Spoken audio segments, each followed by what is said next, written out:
Hi, I'm Amy Stace. I'm an emergency physician with Health Partners. I'm also the medical director for the SANE program at Regions.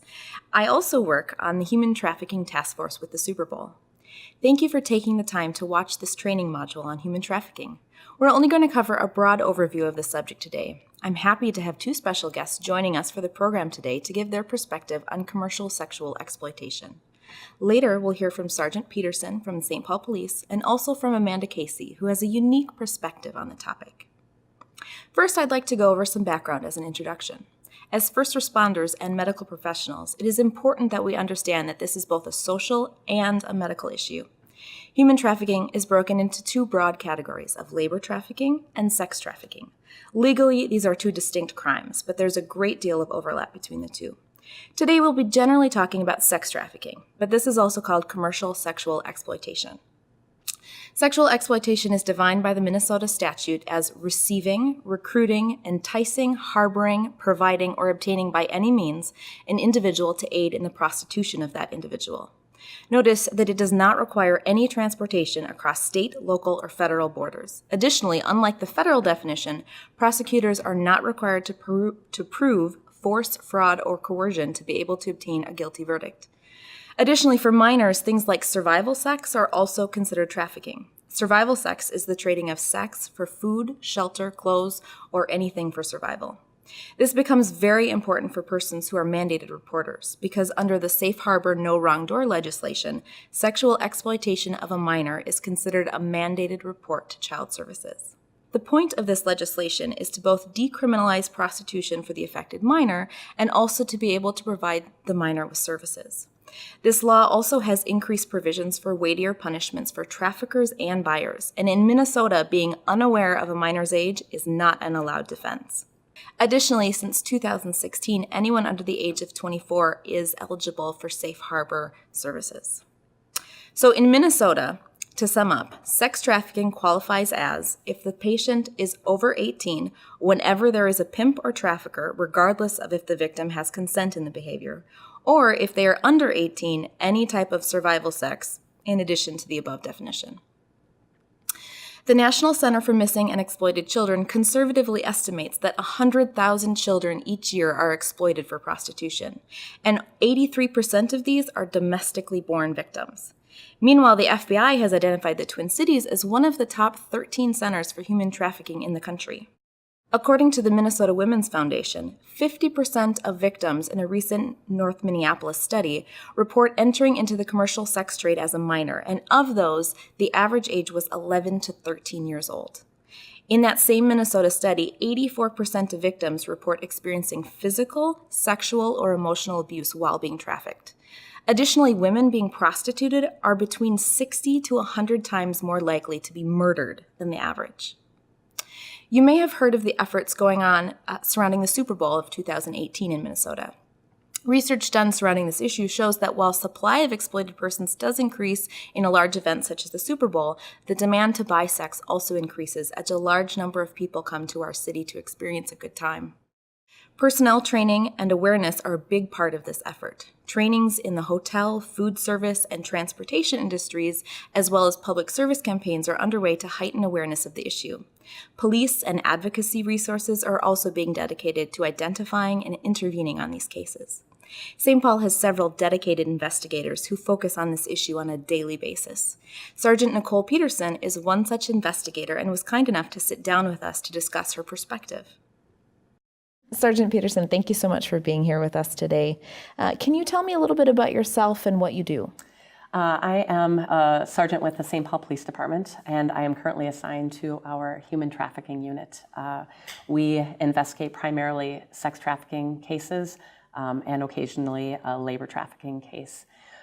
Currently, we are housed out of the Minnesota Bureau of Apprehension. We just started a task force with the BCA, and we are investigating sex trafficking cases along with Minneapolis Police Department, Anoka County, Homeland Security, and then also, of course, the BCA. Sure. So what is an average case like for you? An average sex trafficking case, unfortunately, there is no such thing. The suspects and the victims range in demographics, all different races, all different ages, all different socioeconomic backgrounds. There unfortunately is no way to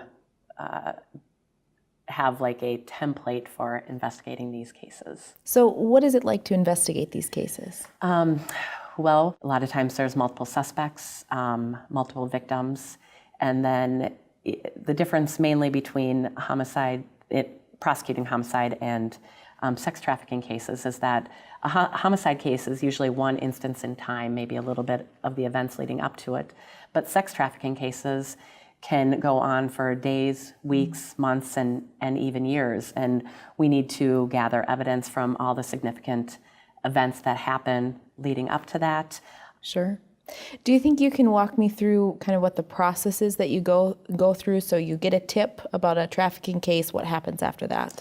It depends on the tip, obviously. If the tip is related more to the trafficker or more to the victim, we try to identify the victim, make contact with the victim. We try to build a case using evidence. A lot of it is electronic nowadays, social media sites, if they're renting hotel rooms, if, email accounts, things like that. So we need to wait for all of that evidence to come in and then just build our case layer upon layer. Sure. How long does a case typically take? They are very long, drawn-out cases most of the time, months. We've had cases that even last, a year, just trying to gather as much information as we can. So what tips do you have for our providers about trying to identify potential human trafficking and what they would do about it? The nice thing about the EMS providers is that they can go into places that, we may need a search warrant to go into.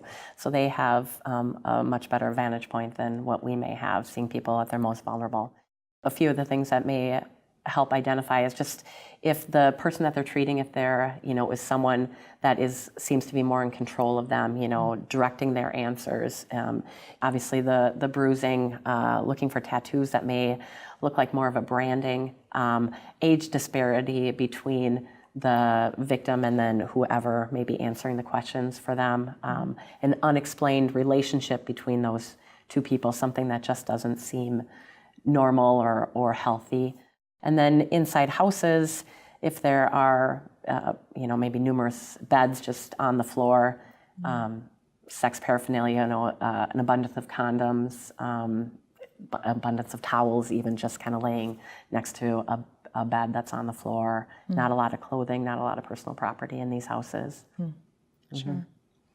Can you comment a little bit about the efforts going on surrounding the Super Bowl in 2018?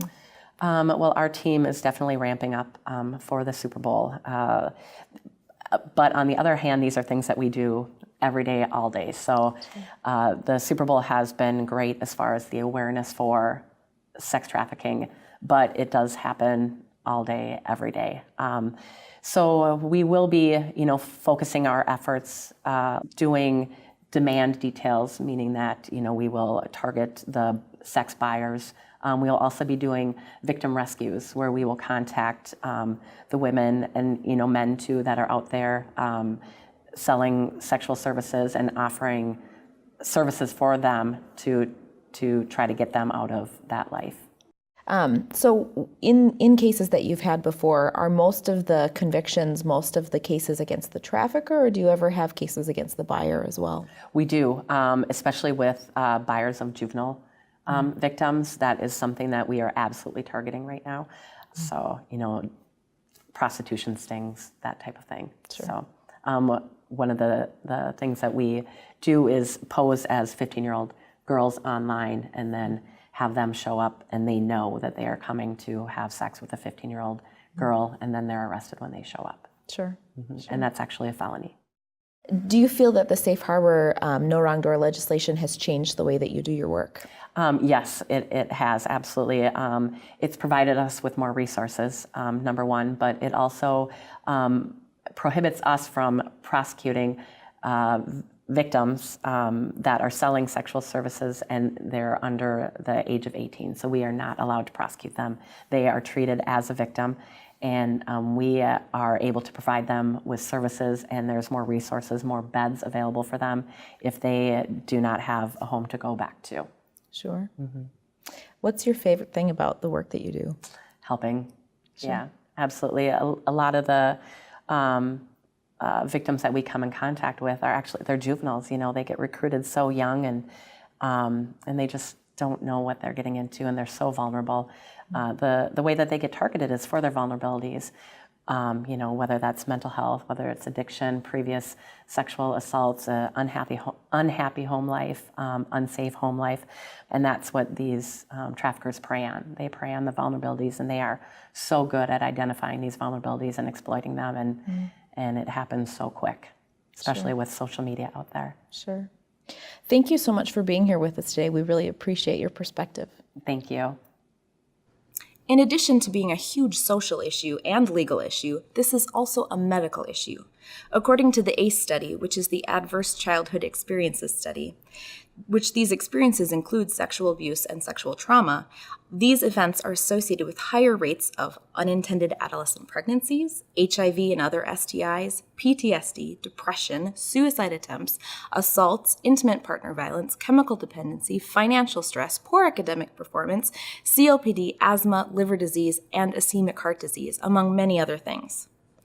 Research also tells us that these victims are coming in contact with the medical system during their trafficking ordeals, yet we as a whole are failing to recognize them and provide supportive resources. In one study, nearly 90% of survivors who were interviewed for the study had contact with the medical system, and most of these were in hospitals or ERs. Presented complaints were varied and included the obvious of assaults, physical injuries, STIs, pregnancy, abdominal or pelvic pain, but they also included things like dental pain and psychological issues.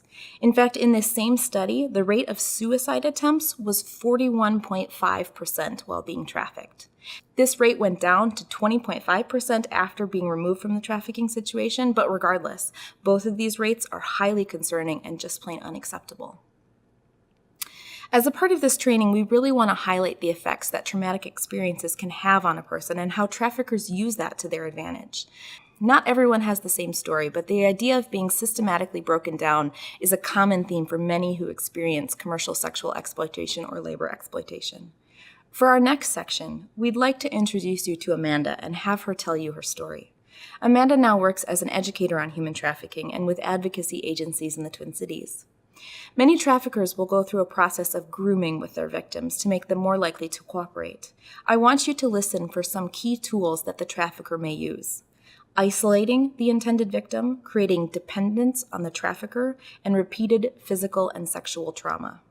In many cases, these steps become like a reinforcing cycle that occurs over and over again throughout the course of the grooming process and into the exploitation. Again, please understand that we acknowledge that everyone has their own story. However, many people who experience exploitation will have a similar theme in their background. My name is Amanda Casey. I live in the Minneapolis, St. Paul area with my husband and my 3 kids, and my husband and I volunteer with an organization called Trafficking Justice. Part of what got us into it was that as we started learning more about trafficking, I found out that that was actually part of my story. It explained some things that happened to me in my teenage years that I didn't realize actually had a name, that something actually could explain what had happened. So I'm just going to share a little bit of my story with you. Grew up in a home that was very much of a church-going home, and life seemed pretty good. On the other side was a very confusing life. My parents were divorced when I was young, and where I was from, that was not a normal thing. And then I was also sexually abused by 3 different men in my life growing up. And so our home was not always a safe, consistent place. It was very confusing and contradicted. When I was 16 years old, I was in school, I was in sports, I pretty much had the normal teenage life, and I was singing from the choir one morning at church, and I noticed that a 28-year-old guy came into our church, and I'd never seen him before. But he was definitely watching me. I could feel him watching every move that I made.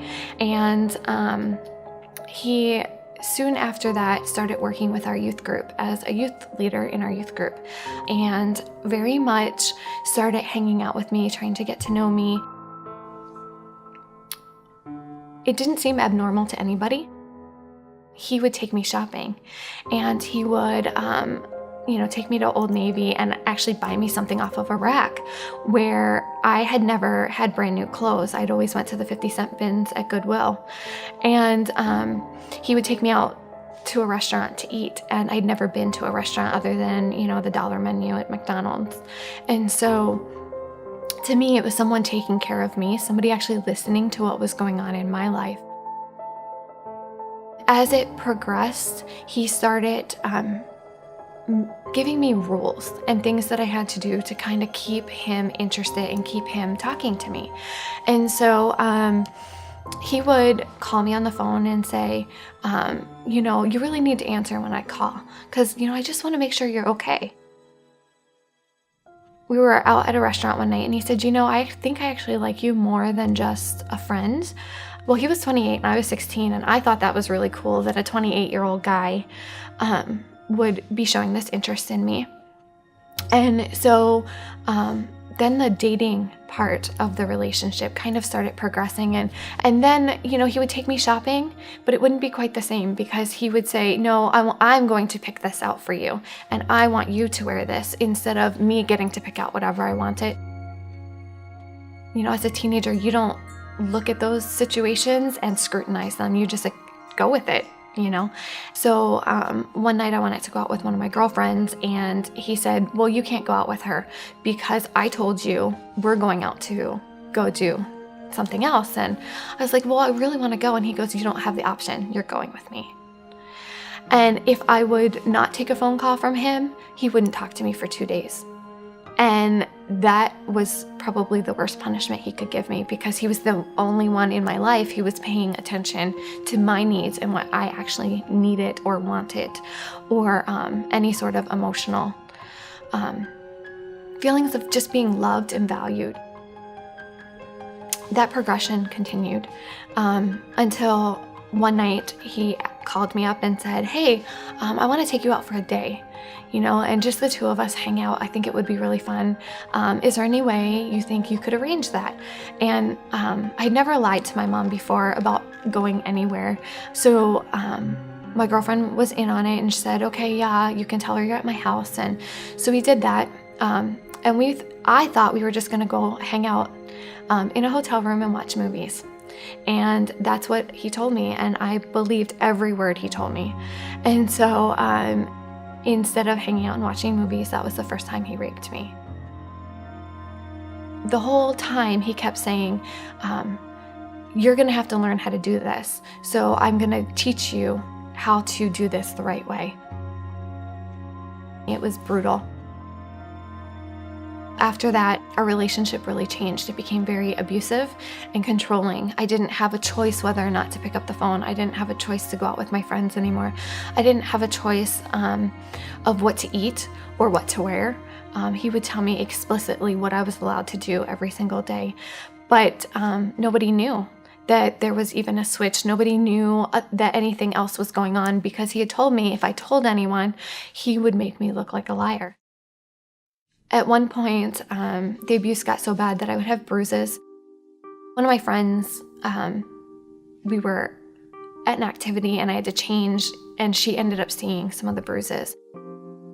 She noticed that I just didn't seem like the same person anymore. She found out who it was and told the pastor of our church. And so they brought us in and questioned us, and he did exactly what he said he was going to do. He made me look like a complete liar, and that everything was my fault, and that had I not made the choices, none of this would have happened. He made it look like I chose everything and that it was a mutual relationship, and they believed him. I got kicked out of my high school and was pretty much in a really dark place. He had taken all my friends and all my family and turned them completely against me. There was really no one who was on my side except for my grandfather, who was kind of like, something doesn't seem right. He's 28. Why are we, and she's 16. He couldn't understand why everything was falling on my plate as my fault. I was really depressed. I had no friends. I had no one to talk to. And so I got to the place where suicide really seemed like the best solution for me. And my mom found a note that I had left and kind of freaked out seeing this note. It made it more real to her that there was something really going on. And so she had me admitted to the hospital for 24 hours. Before I went into the hospital, he actually called me. He told me that I had to fight the nurses as hard as I could, that they weren't allowed to see any of the bruises. And then I just wasn't allowed to say a word. I mean, I already knew he knew where my family was, but he had a little sister. And so he reminded me that I had a little sister and that if I didn't comply and do things his way, life would get even harder than it was now. And so I did everything he told me to do in the hospital. I wouldn't say a word. And anytime they wanted to do any type of exam, I kicked and screamed and yelled and just tried to create as big of a ruckus as I could because I couldn't let them find out what was going on. I was there for 24 hours, and then because I wouldn't talk, they couldn't keep me. And so he actually came to the hospital and picked me up from the hospital. We walked outside, got into my car that he had brought there, and he said, "Okay, do you believe me now? I've turned everybody and everything in your life against you. Are you ready to do exactly what I want you to do?" And I was completely done. Like, there was no way I was gonna try to fight anymore. During some point at the time when we were dating, my dad moved back to the area, and I didn't know my dad very well. He'd kind of been in and out of my life, and so it was kind of weird to me because he was okay. I wasn't allowed to call him my boyfriend to anybody, but to my dad, he allowed me to introduce him as my boyfriend, and I couldn't figure out why, but it was also cool because every girl wants to introduce, deep down somewhere, we want to introduce our boyfriends to our dads and have them, be approving of our relationship. And so, and also I think there was a sense in me where I was scared of the relationship with this guy, and I thought, well, maybe my dad will help me. And instead of helping me, my dad actually helped this guy. And so when we got in the car that day, we went to my dad's house, and my dad and this guy together raped me. I was told to go clean myself up, and as I walked down the hallway to go to the bathroom, I heard them say, "Okay, I think she's ready now, and I think she'll stay." And I had no idea what that meant, but I remember being in the shower and thinking, this is it, my life's over. There's no way I'm getting out of this. It was like I heard a voice say, "Go, run now." And I grabbed my car keys and my phone, and I ran. And I went to the only person who knew that something was off, which was my grandpa. And he arranged for me to get away, a place for me to stay for a little while that would be safe. And then he helped me finish my school so I could graduate high school. I think it's very easy for us when we see men, women, boys, and girls in these types of situations to put our biases on them, to say, oh, that's just a drugged kid, or that's just a kid who's looking for attention, or she's just a, honestly, I don't like this expression, but she's just a whore. I really needed someone to give me some resources or to let me know that there was help out there when I was in a safe place to ask for it. I think we need to stop dehumanizing them and see them as individuals who need help and need us to reach out to them and offer them help in a way that they can accept it when they're ready and when they're in a safe place to do so. As medical personnel, we want you to be equipped to both identify and initiate meaningful interventions with persons who may be victims of exploitation. A meaningful intervention doesn't necessarily mean that it will result in rescue, but rather it means that we want to have a positive interaction and have your patient feel supported. Before we delve too much into intervention, I want to first talk about primary identification. The first step of identifying persons who may be at risk for exploitation is recognizing factors that make someone vulnerable. These include being a youth in general, being a runaway or socially isolated, LGBTQ persons, especially youth, being in the foster or legal systems, being involved in gangs, substance abuse, poverty, and literally anyone with access, especially unsupervised access to the internet. A large portion of the recruitment and commerce surrounding sex trafficking happens over the internet. This list is certainly not exhaustive. As we discussed previously, presenting complaints can be highly varied. Some may be trafficking related, like traumatic injuries or sexual health complaints, but others may be more subtle, like shortness of breath, fatigue, dizziness, urinary infections, or dental pain. Mental health complaints and substance abuse are also commonly encountered presenting complaints.